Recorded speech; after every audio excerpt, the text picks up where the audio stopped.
これが7番アイアンのロフトっていうものになります。クロス、右手が上、左手が下。こんな感じで低いボールを打ってていいんですけど、ポイントとしては、皆さんこんにちは、比嘉です。お願いします。はい、ということで今回はアイアンの飛距離アップをやっていきたいなと思うんですが、アイアンの飛距離アップってもちろんヘッドスピードも関わってはくるんですけど、今回はロフト角をやりたいんですね。ロフト角は何でしょう？フェース面の角度。そう、当たりです。はい、フェース面の角度言ったようにそうなんですけど、その角度を調整することによって飛距離が変わってくるんですよ。なので例えば番手別に距離が変わらない人とかいるじゃないですか。9番も7番も全部一緒みたいな人とかは見てほしい。あとはヘッドスピードちゃんと出てるのに距離が出てない人っていうのもロフトが関係している可能性があるので、ぜひ皆さん最後まで見ていただけると嬉しいです。お願いします。お願いします。比嘉萌の YouTube を見ている方限定で e スイングのインストラクターが1時間無料でレッスンさせていただきます。トラックマンでのマンツーマンレッスンなのでみっちりレッスンすることができます。応募方法は概要欄に貼ってあるホームページ、お電話からお待ちしております。ホームページからはご予約フォームにあるゴルフのお悩み、質問の欄に比嘉萌無料レッスンとご記入ください。お電話の方は比嘉萌の YouTube を見ている旨を伝えてください。皆さんにお会いできるのを楽しみにしております。待ってます。今日使用するクラブが7番アイアン、で私のこれ7番アイアンのロフト角、こうポンって置いた時のロフト角が 30.5 度になるんですけど、これが7番アイアンのロフトっていうものになります。で飛ばすにはこのロフト角のまんまこうやって打つのではなくて、飛ばしたい時にはしっかりロフトを立てることによって飛距離が出てくるんですね。ハンドファーストで打つ状態なんですけど、飛ばない人っていうのは 30.5 度のロフト角のまんまそのままこう打つタイプとか、もっと悪いとハンドレートで打って30.5 度を33度とか、もっと寝かせて打ってしまう人が9番で打っても7番で打っても距離が変わらないよっていうタイプの方になりますので、このロフトを正しく立てる方法を説明するんですが、どれぐらいじゃあロフトを立てればいいのか、番手によって変わってくるんですけど、7番アイアン、ミドルアイアンでだいたいマイナス6からマイナス8ぐらいを目安に立ててあげる。まずは自分のロフト角を調べることをね、おすすめするんですが、ロングアイアンになればなるほどロフトは立たなくなってくる。5番アイアンとか4番アイアンとかになってくるとマイナス3とかになってくるだろうし、もっとウェッジ短いクラブになったらマイナス8とかマイナス10ぐらいに変わってくるかなと思うので、それはボールの位置が変わるからなんですけど、今日は7番アイアンで説明しますが、まずドリルを今日2個説明します。初心者用と中級者、上級者用で説明していきたいんですが、まずは初心者の方に向けた、ドリルを、なんかイメージとしては、スコアこんぐらいとか100切れてない人はやった方がいいかなと、別に中級者がやっちゃダメとかじゃないんですけど、やってもいいと思うんですが、目安としては100切りできてない人に向けの練習ドリルになります。でロフトを立てるイコール、さっきちょっと言ったハンドファーストで打たなきゃいけないんですよ。でハンドファーストっていうのが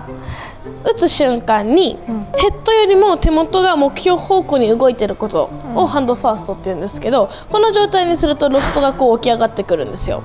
でこれを作りたい、これが作れない人っていうのは右手のこのほどくタイミング、作ったコックをほどいてしまって右手がねこっち側に膨らんでる状態でボールを打つ人はハンドファーストには打てないので、この右手をほどかない練習をしたいんですね。そのためにクロスハンドって言って、通常右打ちの人って左手が上、右手が下で握ってると思うんですけど、クロス右手が上、左手が下、逆にします。こうすることによって、こうスイング中のコックがほどけにくくなるんですね。このまんまこう打ってくるとコックがほどけずに打てるんですけど、これを最初はフルスイングはやらなくていいので、ハーフ、腰から腰ぐらいでやってみる。この時にアドレスでちゃんとハンドファーストを作ること。これクラブをまっすぐにしている状態っていうのはまず間違えてます、ちゃんとアドレスからハンドファーストですね。でここにちゃんと角度、右手に角度がある状態でグリップ握ってコック入れて、ちゃんと手元とヘッドが同じ高さまで上げます、ハーフここね、ここ、でここの右手の角度をキープしながらボールを捉えていきますので、でもクロスにしてるとほどきにくくなるからね、そのための練習なんで、で打ってみる、で右手の角度がキープされてる感覚を体に覚え込ませる。打ってみます。見せてください。こんな感じで最初こうやって低いボールを打ってていいんですけど、ポイントとしてはクラブをまず短く持った方がいいですね、右手がグリップの真ん中ぐらい、結構短く持った方が最初はやりやすいと思う、で左手添えて、しっかりハンドファーストにして、でここをほどかない分、右手をこうほどかないように意識してる分、いつもよりもボールが遠く感じるはず、スイング中に、なので前傾姿勢がまず崩れたら打てないです。トップする。いつもはこう手首をほどいてボールとの距離感取ってた方はまずこれやると最初トップから入ると思うんだよね、なのでアドレスの構えた前傾姿勢をキープした状態で振ってこないと打てないと思うので、この2つは注意して打ってみてください。わかりました。ということで、萌えにちょっと初心者用やってもらおうかな、お願いします。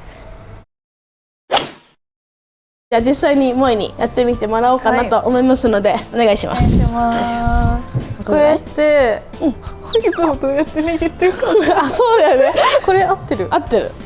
そう、合ってる。合ってます。バックスイング上げてみてください。こんぐらい。そう、しっかり今みたいにコックが入ってるように、であとはここコック入れた状態をキープしたまんま体で回ります。そうトップだね。だよね。トップだったね。そうなんだよ。むずいこれ。こうでこう。そう。オッケー、いいよ。もう一回。そう、止まってみて。そう、この時にね、右肘体にくっつけちゃう方がやりやすいと思う。ここがキープしやすいと思います。でそこから結構ね、体ねちょっと深めに前傾するぐらい打つ時に、こう。そうできてる。やってみますか。うわ最初こんな感じ。うわやっぱね難しいね。もう一回いきますか。おお、うまい。2球目でできてる。なんか上っ面当たった感はあるけど、ちょっとねまだハーフトップみたいな当たるんですけど、このポイントは右手がいつもよりも体に近いところに入ってる感じがあると思います。よっしゃー、もう一回。ハーフでもむずいですよね。これってもし初心者の方って、これが普通に当たる何球も当たるようになったら、このクロストップでクロスハンド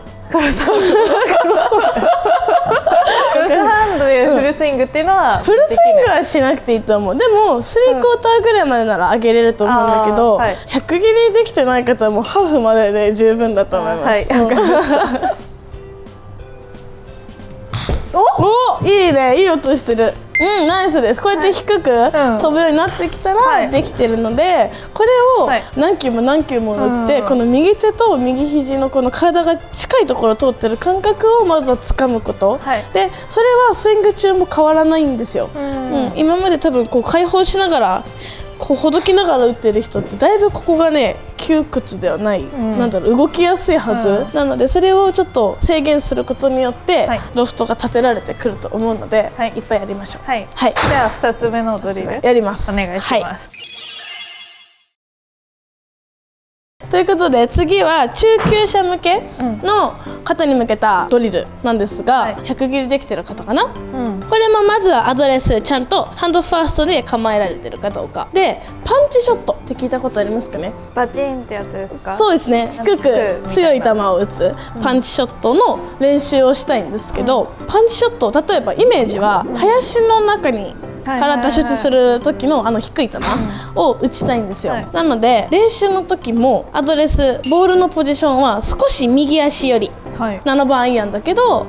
少しいつもよりもボールセンターからボール1個分もしくは1個半ぐらいは右足寄りに置きます。これはイメージを出しやすくするためです、で右に置いて、その分いつもよりもハンドファーストが強くなるので、ハンドファーストに構えます。そして次重心位置をアドレスから左に乗せます、73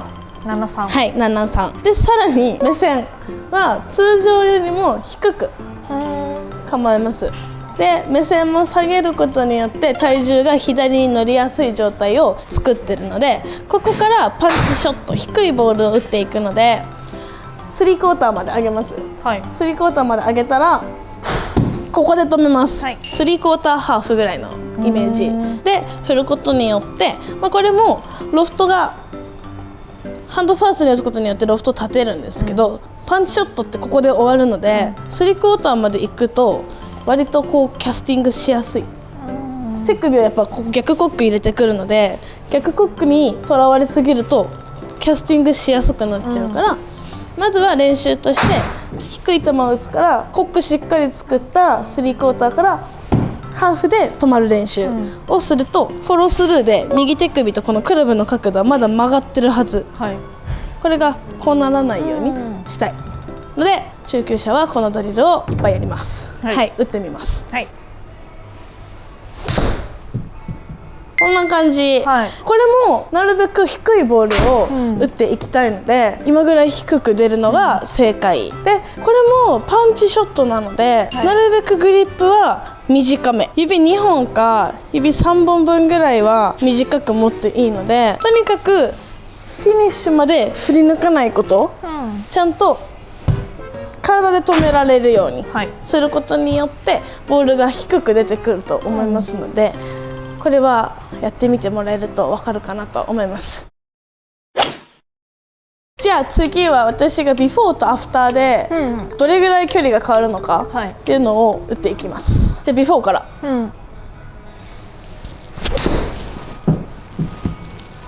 こんな感じ、はい、すっごい上手にビフォー打ってたじゃあ次アフターいきます。おお、こんな感じということで、じゃあデータの説明をしていきます。はい、じゃあ私が打ったビフォーとアフターのデータがどれだけ違うのかっていうのを説明していくんですが、まずこちらビフォーから、はい、まずはヘッドスピードは 32.1で、キャリーが125のトータルが130なんですね。32のヘッドスピードがある割にはボールが飛んでないんですよ、でなんでかっていうとダイナミックロフト 31.9 っていうところが私 30.5 の7番アイアンで握ってるのに、それよりも寝かせながらボールに当ててしまってるので、ボールは高く上がって距離が出ないんですね、でローポイントも 0.5B B に入ってるっていうことは、最下点がボールの手前に入ってしまってるので、若干こうすくい打ちみたいな打ち方になってしまってる状態です。じゃあアフター、これがアフターの数値。クラブスピードは32ぴったりで、さっきとほぼほぼ変わってないんですけど、キャリーが140のトータル153まで上がってて、キャリーでいうと 14.9 ヤードアップ、でトータルでいうと 22.7 ヤードアップっていうところなので、はい、ヘッドスピード変わらないのにじゃあ距離が出てるっていうのはやっぱりロフト角ですね。さっきが31.9 とかだったのが今 22.5 まで下がってきてるので、はい、ちゃんとハンドファーストに打ててますよっていう状態です。はい、でローポイントも B から A の数値に変わってるので、ちゃんとダウンブローでボール打ってきて 6.3 センチ前が最下点になってますよっていう状態なので、やっぱロフト角って結構アイアンは重要で、はい、ロフト角によってもっと飛ばそうと思えばアゲンストの時とかでもっと立てればもっと逆に飛ぶだろうしっていうのもも上級者になってくるとできるようになってくるんじゃないかなと思うので、面白くなりますね、ゴルフが。そうだと思います。なので同じクラブ持ってるのに自分で距離を打ち分けられるようになってくるんじゃないかなと思いますので、まずは立てる練習、クラブをねその練習からやってみてもらえると、また立て距離が安定してくると思いますので、やってみてください。はい、ありがとうございました。ありがとうございました。e スイングにはスイング分析に特化したトラックマンが置いてありますので、最速で上達することができます。また e スイングの LINE 公式アカウントを登録していただくと定期的に視聴者プレゼントを配信中です。概要欄の LINE を追加していただき、正面と後方からスイング動画と今現在のゴルフのお悩みをテキストで送ってください。私が1分間のレッスン動画をお送りいたします。ぜひ LINE 登録とスイング動画お待ちしております。ということで、この動画が良かったと思ったらチャンネル登録、グッドボタン、コメント、 LINE 登録お待ちしております。次の動画までまたねー。